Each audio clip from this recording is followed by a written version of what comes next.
सबको पता हुआ है कि बायोलॉजी के लिए एनसीईआरटी पूरी इम्पॉर्टेंट है, फिर उसका वो कोई सा भी पोर्शन क्यों ना हो। तो बायोलॉजी में कुछ भी स्किप नहीं करना है, एनसीईआरटी को पूरा पढ़ना है। केमिस्ट्री में तीनों के लिए डिफरेंट है, फिज़िकल, इनऑर्गेनिक और ऑर्गेनिक के लिए।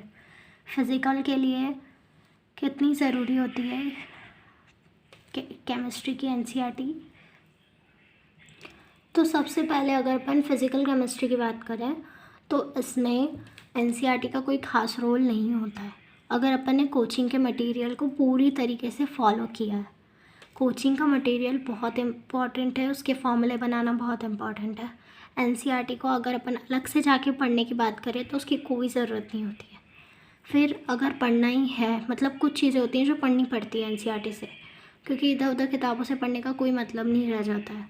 थियोरेटिकल चैप्टर्स होते हैं, जैसे मैं बात करूँ तो वो हैं सरफेस केमिस्ट्री, उसको एनसीईआरटी से ज़रूर पढ़ना चाहिए, क्योंकि उससे क्वेश्चन वहीं से आएगा और कोई सी बुक से नहीं आता है। फिर अपन बात करते हैं ऑर्गेनिक केमिस्ट्री में। ऑर्गेनिक केमिस्ट्री में कोचिंग का मटेरियल सफिशेंट रहता है और उसमें कुछ टीचर्स थोड़ी एक्स्ट्रा रिएक्शंस भी बताते हैं, क्योंकि कुछ मतलब रिएक्शंस जो होती है वो पूछी जा चुकी होती है, तो उसकी भी ज़रूरत रहती है। बट अगर अपन नीट के अब पैटर्न की बात करें तो उसमें जितनी भी रिएक्शन वगैरह पूछी जाती हैं तो वो सारी एनसीईआरटी की ही होती हैं। तो मेक श्योर करें कि आप एनसीईआरटी की सारी रिएक्शंस को पढ़ें, और ऐसे भी पढ़ सकते हैं कि चैप्टर ख़त्म हुआ तो एक बार पूरी रिएक्शन देख ली कि कौन कौन सी है और क्या टॉपिक दे रखे हैं, और कोचिंग के मटेरियल को पूरा फॉलो करें। फिर अपन ऑर्गेनिक केमिस्ट्री की बात करें तो इसमें क्या होता है, एनसीईआरटी के जो लास्ट चैप्टर्स होते हैं, जो थियोरेटिकल पोर्शंस होते हैं, उन्हें नेगलेक्ट कर दिया जाता है, जबकि उसमें से क्वेश्चन बनते हैं। तो उसकी अगर एक रीडिंग मान ले तो वो सफिशेंट रहती है, लेकिन अपने को उसके नोट्स बनाने पड़ते हैं, कुछ शॉर्ट नोट्स इम्पॉर्टेंट। फिर अगर उनको अपन एग्जाम्पल, जैसे पॉलीमर है तो सारे एग्जाम्पल याद कर लिए, और ऐसे करके ही उसे याद किया जा सकता है। फिर 11th में भी कुछ चैप्टर्स रहते हैं एंड में, उससे डायरेक्ट क्वेश्चन आता है, तो जब कुछ क्वेश्चंस की प्रोबेबिलिटी है कि वो आएगा ही, क्योंकि आते हैं क्वेश्चन, तो उन्हें इतनी मेहनत वाले क्वेश्चन करो या इजी वाले क्वेश्चन करो, बात तो यही है कि अपने को हर क्वेश्चन का सेम नंबर है, वो है 4 नंबर, इसलिए कुछ भी नहीं छोड़ना चाहिए। एक बार रीडिंग मान लो और कुछ भी चीज़ें इंपॉर्टेंट वगैरह लग रही हैं तो उन्हें नोट डाउन कर लो। बाकी इसमें एज सच एनसीईआरटी को अलग से कि एनसीईआरटी जितनी बायोलॉजी में पढ़नी पड़ती है इतनी पढ़ने की कोई ज़रूरत नहीं रहती है। फिर अगर अपन इनऑर्गेनिक केमिस्ट्री में बात करें तो इसमें जो टेबल्स बनी रहती हैं उसके ट्रेंड बहुत इंपॉर्टेंट रहते हैं, क्योंकि एग्ज़ाम में पूरे डायरेक्ट ट्रेंड आ जाता है। इलेक्ट्रोनेगेटिविटी का ट्रेंड तो वैसे इतना नहीं है, पर जैसे इलेक्ट्रोनेफिनिटी का ट्रेंड आ जाएगा, किसकी कितनी आयनाइजेशन एनर्जी है उसका एक ट्रेंड आ जाएगा। तो इससे मेमोराइज़ करने की बात कैसे करेंगे इसे मैं बाद में बताऊंगी। बाकी क्या इंपॉर्टेंट है वो बता देती हूँ कि उसके टेबल के ट्रेंड लिख लो एक जगह और फिर उन्हें याद करो। बाकी एनसीईआरटी में क्या इंपॉर्टेंट है, कंपैरेटिवली 11th की जो एनसीईआरटी है उससे ज़्यादा 12th की एनसीईआरटी में बहुत ज़्यादा थ्योरी पोर्शन है इनऑर्गेनिक का, तो उसमें भी कुछ चीज़ें होती हैं जो एकदम एक बार थ्योरी पढ़ लो बहुत है, फिर कुछ चीज़ें लिख लो। अब इनऑर्गेनिक में ऐसा नहीं है कि सब कुछ याद करना पड़ता है, क्योंकि इनऑर्गेनिक में ऐसा बहुत ज़्यादा देखा गया है कि जो PYQs होते हैं, प्रीवियस ईयर क्वेश्चंस, उन्हें ही ज़्यादातर को यूज़ कर लिया जाता है क्वेश्चंस में। इसलिए मेक श्योर करो कि आप सारे PYQs अटेम्प्ट करो, सारे सॉल्व करो, क्योंकि ज़्यादा से ज़्यादा तुम प्रैक्टिस करोगे उतना ही ज़्यादा तुम याद कर पाओगे। तो तुम ऐसा मत समझो कि इनऑर्गेनिक में सब कुछ ही याद करना है, पूरी एनसीईआरटी को चाट लेना है, ऐसा कुछ भी नहीं है।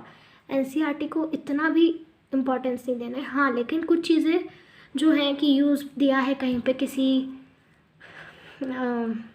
उसका, तो वो लिख ली, मतलब उसको पूरा हाईलाइट कर लिया एनसीईआरटी में, और धीरे धीरे करके चीज़ें याद हो जाती हैं। तो आप या तो नोट साथ में उसमें बनाते जाओ और जितनी बार लिखते जाओ, पढ़ते पढ़ते लिखना जितना ज़रूरी होता है तो अपना पूरा फोकस वहीं होता है। इसलिए आप एनसीईआरटी को एक बार पढ़ लें, क्योंकि ज़रूरत है उसकी इनऑर्गेनिक केमिस्ट्री में। अब मैं पूरी केमिस्ट्री की बात कर दूँ तो फिज़िकल, ऑर्गेनिक, इनऑर्गेनिक, इसमें थ्योरेटिकल पोर्शन के लिए कोई एक्स्ट्रा बुक के पास जाने की ज़रूरत नहीं, पूरी एनसीईआरटी इम्पॉर्टेंट है थ्योरेटिकली। फिज़िकल केमिस्ट्री में कोई ज़रूरत नहीं है एनसीईआरटी की, कोचिंग मटेरियल काफ़ी होता है। ऑर्गेनिक में रिएक्शंस अगर कुछ भी आएंगी तो वो एनसीईआरटी से आएंगी, तो आप उसकी एक टेबल बना के याद कर ले रिएक्शंस को और प्रैक्टिस बहुत करें। इनऑर्गेनिक में एनसीईआरटी की इम्पोर्टेंस है, अगर बायोलॉजी में है तो इनऑर्गेनिक में भी है, क्योंकि अगर उसमें से कुछ भी फैक्ट आएगा तो वो एनसीईआरटी से आएगा। अब सबसे बात करें फिज़िक्स में, तो मैं सच बता रही हूँ, उसमें अगर ऐसा कभी भी क्वेश्चन अटेम्प्ट करोगे, इस साल का पेपर जो देखा गया है 2021 का, इसमें ऐसा कोई क्वेश्चन नहीं था कि अगर अपन एनसीईआरटी नहीं पढ़ के जाते और कोचिंग की पढ़ाई करते तो ऐसा कभी फील नहीं होता कि यार एनसीईआरटी पढ़ लेता तो क्वेश्चन हो जाता, क्योंकि एनसीईआरटी इंपॉर्टेंट है। कोचिंग में वही चीज़ें पढ़ाई जाती है एनसीईआरटी को बेस मान के, तो आप कोचिंग का मटेरियल अच्छे से पढ़ें। और फिज़िक्स के लिए एनसीईआरटी की कोई अलग से जाने की ज़रूरत नहीं है, क्योंकि उसमें क्वेश्चंस जो दिए रहते हैं वो अच्छे लेवल के दिए हैं, नो डाउट। बट ये भी तो याद रखें कि वो फिज़िक्स की एनसीईआरटी जेईई वालों के लिए और नीट वालों के लिए, दोनों के लिए एक ही एनसीईआरटी।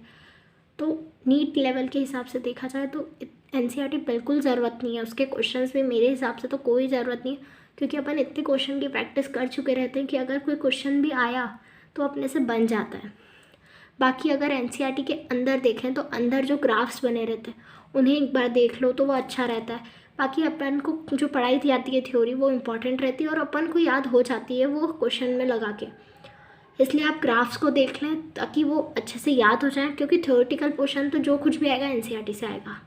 तो आप ग्राफ को देख लें, फिर जो पॉइंट्स टू पॉन्डर होता है हर चैप्टर के एंड में उसे एक बार पढ़ लें, क्योंकि उसमें कुछ चीज़ें रहती हैं जो अगर क्वेश्चन आ जाता है कि बस एक सेंटेंस दे दिया, उसके 4 ऑप्शन दे दिए, उसमें कुछ भी सॉल्व करने की ज़रूरत नहीं होती।